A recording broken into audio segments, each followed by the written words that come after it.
नहीं इस पे भी मेरी बात पे एतराज़ हुआ कि कल आपने ख़वातीन के बारे में ये कह दिया वो मैंने भाई कुछ नहीं कहा। आपने वैसे ठीक है, कहा काफ़ी कुछ है, लेकिन चलिए तो पास करते हैं। वो जो है अलीमा ना, खान और बैरिस्टर गौहर, इनकी आपस में जो ये अंदर अडयाला जेल के अंदर गुफ्तगू हुई है या जो भी है, आपके पास जो न्यूज़ है, ये क्यों हुई है? और मतलब पार्टी के अंदर इतने ज़्यादा देखें, इख्तलाफात कि अब अडयाला जेल में सबके सामने इस तरह से ओपनली हाँ बात हो ये रही है बड़ी इस एक हवाले से। हैरानकुन बात है कि इख्तलाफात तो बहुत है ना, और असल इख्तलाफ वो नंद भाभी का भी है। क्योंकि आपने देखा कि आज अलीमा खान ने किस बात पे तकरार की, इस बात पे तकरार की दो चीज़ों पे कि लाशों की तादाद, बैरिस्टर गौहर को कहा कि लाशों की तादाद कम क्यों बताई। आप देखें, मैंने आपको कल अब मुसलसल कह रहा हूँ, ये संग दिल हैं ये लोग। अलीमा खान तो मेरा ख्याल है माँ भी हैं। आई विश कि उनके दिल में माँ का दिल धड़कता दूसरी माओं के बारे में सोच के, जो जिनके बच्चे यहाँ पे एक बेमकसद जंग का निशाना बन गए, रेंजर्स की तरफ से भी, आवाम की तरफ से भी, पुलिस की तरफ से भी। क्या कसूर था? अपने मुल्क में एक दूसरे को मार दिया। और उस पर आप सोचें, हलीमा खान माँ होने के बावजूद इनको बिल्कुल ख्याल नहीं है उन माओं का जो आज अपने बच्चों को रो रही हैं पाकिस्तान में। इतनी संग दिल हैं, इतने संग दिल हैं ये सियासतदान जो लोगों को सड़कों पर लेके आते हैं कि कह रही हैं आपने लाशों की तादाद कम क्यों की। बैरिस्टर गौहर को कह रही हैं अपनी पार्टी के चेयरमैन। तो उन्होंने भी आगे से जवाब दिया कि ठीक है, हम जितनी हैं उतनी बताएंगे, हम बढ़ा चढ़ा के नहीं बता सकते। तो मैं फिर आप कहेंगी कि मैं अलीमा खान खातून है, आप खातून कार्ड निकाल लेंगी, या आपकी जो सपोर्टर्स बाहर बैठी हुई हैं और देख रही हैं ये सब कुछ, वो निकाल लेंगी। खातून कार्ड तो मैं नहीं बोलता, नहीं, एक्चुअली लेकिन माँ, अगर ये जो काश बात है अलीमा गलत है, खान के सीने में माँ का दिल होता, काश। चलें, जाहिर है कंफर्म वो जो नंबर है वही आप बताएंगे। बैरिस्टर गौहर ने भी अब यही दूसरी कहा। बात क्या है? दूसरी बात उन्होंने ये की कि बुशरा बीबी की तो मुलाकात ही नहीं बहुत दिनों से हुई थी खान से, उनको कैसे पता है डी चौक जाना था? हाँ, ये भी उन्होंने एक इंटरव्यू में भी कहा है। ये भी कहा है ना। तो ये नंद भाभी की लड़ाई है। खान से जब भी मुलाकात हुई ना बुशरा की आखिरी, उसमें उन्होंने कह दिया था, इसकी तस्दीक तो बहुत सारे जराए से हो गई है। खान साहब ने खुद कहा है कि मैंने बुशरा बीबी ने मेरी बात मानी है। कहा है ना, उनको शाबाश दी है, उनका अक्लमंद खातून है। उन्होंने गार्डियन को इंटरव्यू में ये कहा है, सर शी इज़ अ लेकिन वाइज वुमन। वो वैसे एक उसमें बुशरा एंगल बीबी के ये भी बारे में है, कहा है, उन्होंने अलीमा कहा खान के बारे में जरूर, नहीं कहा खान ने। कहा जरूर है, लेकिन उस टाइम तक इमरान खान की किसी लॉयर्स की मुलाकात ही नहीं हुई थी उनसे। जिस टाइम में वो गार्डियन का इंटरव्यू आया है, उसके बाद बैरिस्टर गौहर और जो लीगल टीम थी वो मिली थी। आपको याद हो उसी दिन जो नहीं, गार्डियन का इंटरव्यू जब आया वो पहले पहले किसी वक्त आ गई होंगी ना इंटरव्यू। फैसल सिद्दीकी हैं, एडवोकेट फैसल चौधरी हैं, फैसल चौधरी। उनकी मुलाकात नहीं हुई थी उसी दिन। हम बल्कि प्रोग्राम भी कर रहे थे और उन्होंने आके ये प्रेस कॉन्फ्रेंस भी की थी कि हम मिल नहीं सके खान साहब से। तो ये एक स्ट्रेंज है कि गार्डियन ने उसके अंदर कोट किया है इमरान खान साहब को, नहीं लेकिन नहीं नहीं, मुलाकात कैसे हुई वो एक दिन, ये आप आखिरी दिन की बात कर रही हैं। आप गोली वाला जो वाक़या उसके बाद की बात कर रही उसके बाद की बात हैं। करें। ये इंटरव्यू उन्हीं दिनों में 24-25, क्या तारीख थी फाइनल कॉल की? 26, 24। 24-25-26 में किसी दिन हुआ है। उस दिन मुलाकातें हुई हैं, आपको याद है ना? बैरिस्टर गौहर 2 दफ़ा मिल के आए थे एक दिन। तो उस वक्त ये किसी वक्त निकली है खबर, इंटरव्यू वाली, इंटरव्यू जो निकला। अच्छा, मैं बता रहा था कि नंद और भाभी का झगड़ा गया। तो अब अलीमा खान ये कहने की कोशिश करें कि बुशरा बीबी के पास तो कोई मैसेज ही नहीं था, खान ने दिया ही नहीं था। उनको रन डाउन करने की कोशिश करें, बुशरा बीबी की अहमियत को कम करने की कोशिश कर रही हैं। तो ये क्वेश्चन मार्क उस पर है, उसके ग्रुप पे है बुशरा के। और ख़ुद अपना अलीमा खान का ग्रुप जो है, खान साहब ने अलीमा के बारे में तो कोई बात नहीं की, बुशरा के बारे में उन्होंने की है, मोर देन वंस की है कि गार्डियन में भी ये बात छपी है। उसके अलावा भी उन्होंने कोई मैसेज ऐसा आया है बुशरा बीबी के खिलाफ खान साहब की तरफ से, खिलाफ आया है कोई कि मेरी हुक्म अदूली की है या पहुंचना चाहिए था? कुछ भी नहीं कहा उन्होंने। तो उनकी वो ये जो मैंने आपको बताया था कि वो डिवाइड एंड रूल है, चाणक्य की स्टाइल ऑफ पॉलिटिक्स है, वो करते हैं, मैकियावेली जिसे कहते हैं।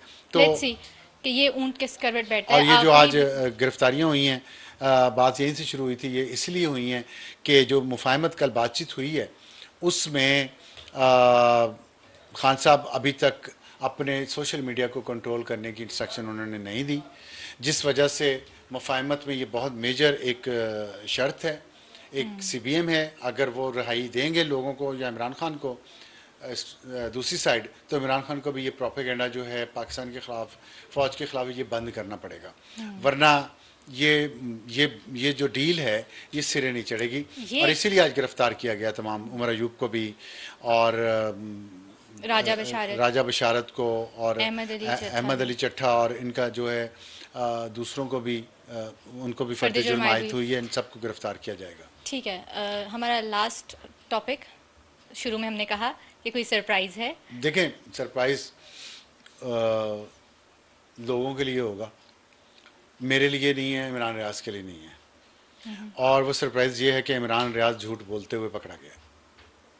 और मैं ये जो लोग हैं उसको सुनते हैं, उनसे ये अपील करूँगा कि वो देखें और इससे पूछें। अब जितनी बार भी ये अपने प्रोग्राम करता है, हम मेरे प्रोग्राम में भी उससे पूछे, टैग करके उससे पूछे कि तुम झूठ क्यों बोलते हो।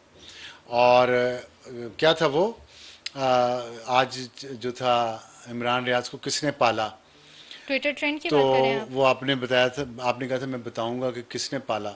तो मैंने क्या बताना, इमरान रियाज खुद बता चुका है उसको किसने पाला। उसको उसी ने पाला, उन्होंने पाला जो उसको बुला बुला के कमरों में फाइलें दिखाया करते थे, और जिस पे इसके मुंह से सवाल नहीं निकलता था जर्नलिस्ट होने का भी, काउंटर क्वेश्चन नहीं करता था।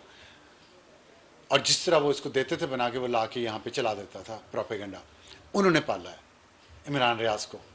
और इमरान रियाज ने ये बात खुद डिस्क्लोज की है कि मुझे कौन पालते रहे हैं। वो पालते रहे हैं जो इसको बुलाते थे और इसको ब्रीफिंग्स देते थे, लोगों के बारे में झूठ बताते थे इसको।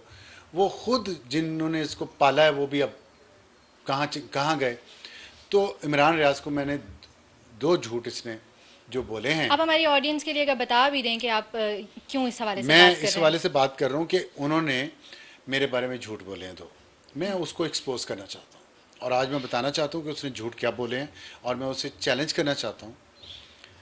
चैलेंज भी करूँगा, एक नसीहत भी करूँगा। चैलेंज में ये करना चाहता हूँ कि वो अपने इन झूठों को साबित करें, और जितने लोग उसके देखने वाले हैं वो भी उससे पूछें कि इमरान रियाज तुमने झूठ क्यों बोला, साबित करो। अब उसमें से पहली एलिगेशन उसने मुझ पे ये लगाया कि जब मैंने यहाँ रिपोर्टिंग की है, जिस दिन ऑपरेशन हो रहा था उससे पहले भी 3 दिन मैंने यहाँ डी चौक से लाइव शो किया है, और उसमें मैंने बहुत सारी बातें की हैं। उसमें उसने जब मैं कर रहा था उस वक्त फायरिंग भी हुई, गोलियाँ चली, जिसको मैंने मेंशन भी किया। उसने ये कहा है कि ये देखें जी, अफसार जब यहाँ पे वो कर रहा था रिपोर्टिंग, तो गोलियों की आवाज़ आ रही है, गोलियाँ चल रही हैं। लेकिन बाद में इसने कहा कि गोली नहीं चली हुकूमत की तरफ से। उसे ये साबित करना है अब इमरान रियाज को, इमरान रियाज खान को ये साबित करना है कि मैंने ये कहा है कि गोली नहीं चलाई हुकूमत ने, ये साबित करे। मेरा चैलेंज है उसको, और मैं ये कह रहा हूँ ऑन कैमरा कि वो झूठ बोल रहा है। और जिन्होंने उसको पाला उन्होंने इसको झूठ सिखाया, और झूठ इसकी घुट्टी में पड़ गया, और झूठ बोलने के इसको डॉलर मिलते हैं। इसलिए ये जो कमाई कर रहा है झूठ की बुनियाद पे, ये भी हलाल की कमाई नहीं है। उससे मैंने ये चैलेंज किया, ये साबित करे कि मैंने ये बात कही है कि गोली हुकूमत ने नहीं चलाई। कहाँ कही है, दिखाए, दिखाए भाई, दिखाए। और अगर आप झूठ नहीं बोल रहे तो फिर जाहिर है कि आपने खुद सुने ही नहीं है तो प्रोग्राम्स नहीं, हमारे, मैं तो फिर इसको आप। ये नहीं कह रहा कि झूठ नहीं बोला। हाँ, अगर तो मैं कह नहीं रहा, ये तो जाहिर है आपके दिल में दर्द जागा है, तो मैं नहीं कुछ कह सकता। आप करें उसको डिफेंड, मैं नहीं कहता। अगर डिफेंड नहीं झूठ नहीं कहते, बोल, लेकिन मुझे पता है वो झूठा है पक्का। बेनिफिट ऑफ डाउट दे दूसरी रही बात में आप उन्होंने एक पैमरा के रेफरेंस दिया एक केस का, ठीक है। उन्होंने कहा कि आप बहुत तंग करते थे मेरा लोगों को जाती, पैमरा में। वो तो जाहिर है, अभी देख लीजिएगा किस तरह आपकी के बड़ी लोग। वैसे अभी मैं सवालात भी आते हैं, पैमरा वाला भी किसी दिन हम डिस्कस कर करेंगे। लें आप जितने मेरे सवाल हैं डिस्कस करें, मैं हाजिर हूँ। मैं कौन सा भाग रहा हूँ। जहाँ सरकार की जॉब की है, पब्लिक सेक्टर से पैसे लिए हैं, टैक्स पेयर्स के तनख्वाहें ली हैं, मैं इमरान रियाज के पालने वालों जैसा बेज़मीर नहीं हूँ।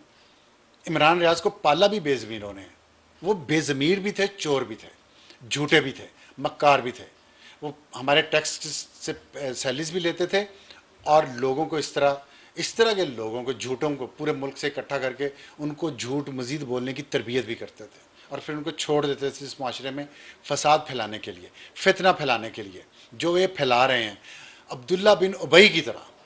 उसी तरह मुनाफिक हैं। अब्दुल्ला बिन उबई ने भी दाढ़ी रख ली थी मुसलमानों की तरह नजर आने के लिए, ठीक है। आप इस चेहरे पे एक्सप्रेशन अल्लाह करे दिखा दें अब्दुल्ला बिन उबई के नाम पे। तो मैं ये कहना चाह रहा हूँ, दूसरा पैमरा का उन्होंने कहा है ना, तो मैं जवाबदेह हूँ। पैमरा में मैंने जो कुछ किया, आज भी 9 साल हो गए हैं वहाँ से निकले हुए, 8 साल, आज भी जवाबदेह हूँ, दूंगा जब तक ज़िंदगी है। क्या किया था आपने पैमरा में? मैं बताता हूँ कि मैंने, इन्होंने कहा जी कि मुझे मेरा कि ज़ाती अमल था, मैं स्याह करूँ, मैं सफ़ेद करूँ। अब आप अल्फाज पे, इस इमरान रियाज को किसने पाला, बेज़मीरों ने पाला, और ये जो झूठ बोलता है मुसलसल, और मैंने आज इसको चैलेंज किया है कि ये झूठ जो बोला है इसको साबित करके दिखाए। दूसरा, मैं इसको ये चैलेंज, आज मैं इसको एक्सपोज कर रहा हूँ। इसने मुझे कहा ना कि मैं स्याह करूँ या सफ़ेद करूँ प्राइवेट लाइफ में। प्राइवेट लाइफ नहीं थी ये। प्राइवेट लाइफ में वैसे क्या ये प्राइवेट लाइफ नहीं थी। अच्छा, ये भी मैं आपको बता दूं, ये भी झूठ बोल रहा है। ये आप दिखाएं स्क्रीन पे, ये पैमरा ने इसको नोटिस भेजा था। Anchor news, express news TV के एंकर पर से इमरान खान के खिलाफ शिकायत पर पैमरा का चैनल से मौक़िफ़ तलब। किस बात पे था? इस बात पे था कि ये कार चोरी के केस में मुलव्वस था, ये और इसका भाई, इमरान खान और उसका भाई कार चोरी के केस में इनके खिलाफ एफआईआर दर्ज थी लाहौर में और शेखुपुरा में। अच्छा, ठीक है। अब उस कार चोरी के केस में जब पुलिस इनके पास आती थी तफ्तीश करने और कार की रिकवरी के लिए, तो ये उस पुलिस वालों को ट्रांसफर करवा देते थे, क्योंकि क्राइम रिपोर्टर था लाहौर में। और जितने वहां पे रिपोर्टर की, जर्नलिस्ट की एक ताकत तो होती है, पावर तो होती है क्राइम रिपोर्टर्स का। ठीक है। बहुत तो अच्छे ये उसी तरह के ये रिपोर्टर थे। तो उन्होंने एक कंप्लेंट की पैमरा को। उन्होंने कहा जी इसने और इसके भाई ने कार चोरी की है और ये प्रोटेक्ट करता है और ये हमारी तफ्तीश मुकम्मल नहीं होने देता और हमारी कार नहीं रिकवर हो रही।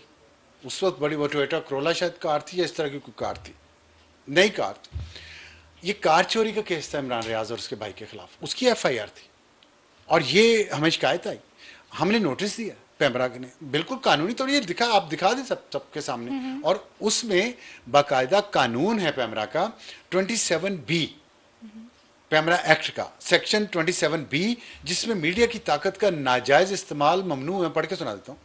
इंगेजिंग इन एनी प्रैक्टिस, ये इमरान रियाज को मैं कहूँगा, जिन्होंने उसको पाला है इमरान रियाज को बेज़मीरों ने, उनसे जाके तर्जमा करवा ले ये जो मैं बोल रहा हूँ, लेकिन मैं कर दूंगा तर्जमा उसकी सूरत के लिए भी। Engaging in any practice or act which amounts to abuse of media power by way of having the legitimate way of harming the legitimate interest of another licensee or wilfully causing damage to any other person. अगर आप अपनी media की ताकत के ज़रिए किसी भी शख्स को डैमेज करते हैं, उसके इंटरेस्ट को, उसके मफादात को, उसके हकूक़ को, तो आपको इस एक्ट के तहत पैमरा के आपका टीवी चैनल या आप जो भी एंकर है वहाँ पे आपके खिलाफ एक्शन हो सकता है।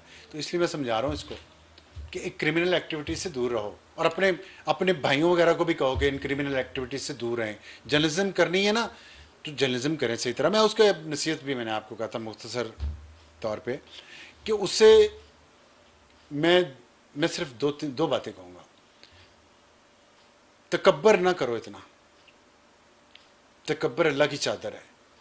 तुम्हारे पास बड़ी ताकत होगी, बड़ा पैसा होगा तुम्हारे पास, लेकिन झूठ का पैसा कमाया हुआ है, फितना फसाद फैला के पैसा कमाया हुआ है। मैं ये झूठ जो बोले हैं दो मैंने आज तुम्हें एक्सपोज कर दिया। तुम्हारा कार चोरी में तुम्हारा भाई मुलव्विस था और तुम उसको प्रोटेक्ट करते थे, इसलिए कंप्लेंट आई थी पैमरा के पास। और दूसरा, तुमने झूठ बोला कि अबसार कह रहे गोली नहीं चली, दिखाए कहाँ पे है। ये झूठ, इसका मैंने एक्सपोज किया। इसी तरह ये बाकी जो इसने तस्वीर लगाई जो ट्विटर पे लाखों में वो उसके इम्प्रेशन गए डी चौक जाहिर करने के लिए, और उसमें खून दिखाया गया, उस पर पैसे कमाए गए कि ये जी बेनज़ीर भुट्टो का जाय शहादत धो दी गई थी। तो अब पीपल्स पार्टी और नून लीग ने मिल के भी ये लोग समझते रहे ये डी चौक की तस्वीर है। इसने उसको डिनाई नहीं किया कई दिन तक, 2 दिन तक, ठीक है, जितने भी दिन थे डिनाई नहीं किया। उस पर व्यूज़ आ गए, उसके से डॉलर मिलेंगे। फिर इतना डॉलर का भूखा है ये, इस मुल्क के लोगों को, मासूम जहनों को पीटीआई के को ये ख़राब करता है, ये उनको गुमराह करता है। फिर उसी को रीट्वीट किया और उसमें लिख दिया ये तो एआई जनरेटेड तस्वीर है। कुछ दिनों बाद जब पैसे आ गए, अब उसमें जब लिखा कि रीजन ये एआई जनरेटेड है, उस पर भी पैसे कमाए। तो आप सोचें कि डॉलर कमाने के लिए शख्स कितना गिर सकता है। तो मैं इसे ये नसीहत तकब्बर ना करें। और दूसरा मैं इसे कहूँगा, झूठ बोल के डॉलर मत कमाओ। जो बाहर बैठे हैं पाकिस्तानी, उनको, वो सादा हैं, वो मासूम हैं बहुत सारे उनमें से, उनको बेवकूफ़ मत बनाओ। जो पाकिस्तान में सादा लोग बैठे हैं, जिनके अपने बच्चे तुमने भिजवाए हैं प्रोपेगेंडा कर करके जिहाद के लिए और सड़कों पे मरने के लिए, उनको ना इस तरह एक्सपोज करो झूठ बोल के क्योंकि झूठे पे अल्लाह की लानत होती है। ठीक है। मैं सिर्फ ये दो बातें कहूँगा कि तकब्बर मत करो और झूठ मत बोलो, मत फैलाओ, क्योंकि झूठे पे अल्लाह की लानत होती है। ठीक है। मैं इस मुल्क का आइन कानून कुछ ना कर सके तुम्हारे लिए, लेकिन अल्लाह की लाठी बेवाज है, वो तुम तक पहुंचेगी ज़रूर। तुमने झूठ जिस तरह लोगों पे बहतान बांधे हैं आज तक, मैं पहली बार बोला हूँ किसी के बारे में, मैं जवाब भी नहीं देना चाहता था, लेकिन इस बंदे ने इतना झूठ फैला के लोगों को गुमराह किया है कि इसको, इसके ज़मीर को अगर मुर्दा नहीं हो गया, जैसे सोया हुआ है, तो उसको झंझोड़ना एक दफ़ा ज़रूरी था। नहीं झंझोड़ा गया, ज़मीर नहीं उठा, तो फिर देखेंगे।